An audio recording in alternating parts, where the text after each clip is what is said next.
Plus, the public finances are in a sound state, reasonably sound state.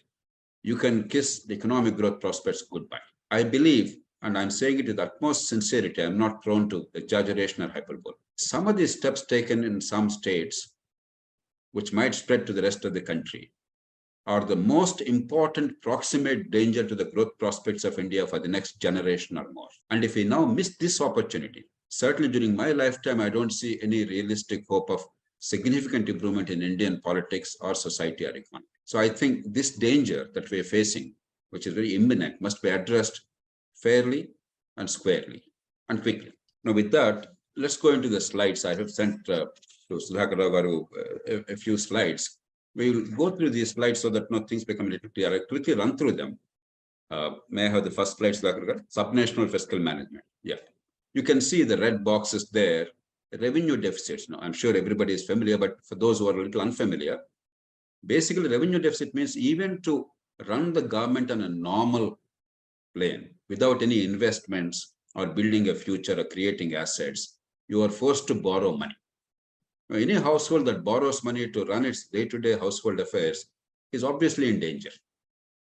And if it's on a sustained basis, the danger is very, very severe, because not only is the debt burden mounting without the capacity to earn, interest burden is mounting over time. And you can see many states are in that bracket. The union also is in the same bracket. You take the debt burden. Typically, under the FRBM Acts, 20% of GSDP is the ceiling for the state's debt. Now, you may deviate by 3-4% depending on the exigencies. You look at the numbers there. If you actually take the last column, which gives the real liabilities, oftentimes the states are concealing the debts by off-budget loans, by all kinds of stratagems. I don't want to go into detail, special purpose vehicles, etc. Without a revenue stream, the government has to repay anyway, but they're pretending as if it's not a government loan. So the last column is important. Andhra Pradesh, 20 is the norm. They've gone to 44%. Telangana, an otherwise rich state, also has gone to 38% of the state GSDP. Tamil Nadu, a rich state, again 36. Punjab is really in a bad shape, 52%. Rajasthan, 45%. You can go on and on. Except Orissa. Orissa is showing what a poor state can do. By better management, the poverty of a state, economic poverty of a state, need not affect the public finances if the government is very proactive, far-sighted, and prudent. Karnataka has actually done reasonably well. But in general, almost all states, except 2 or 3, they have far exceeded the debt ceiling limits. Remember, Government of India itself owes about 60% of GSDP. So if you combine both these, we already are at about 90 to 100%.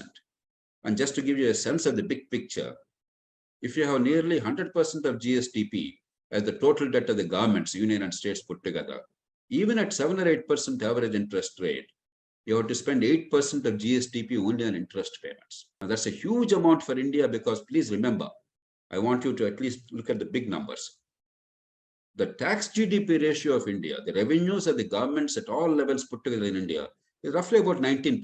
Out of the 19, 8 is taken away, only for interest payments. So out of the revenues, more than a third, almost 40% is taken away, 40% plus is taken away only in the form of interest. Obviously, it's not a very happy situation. So that's the reason why the debt and the revenue deficits are very important. Next, please.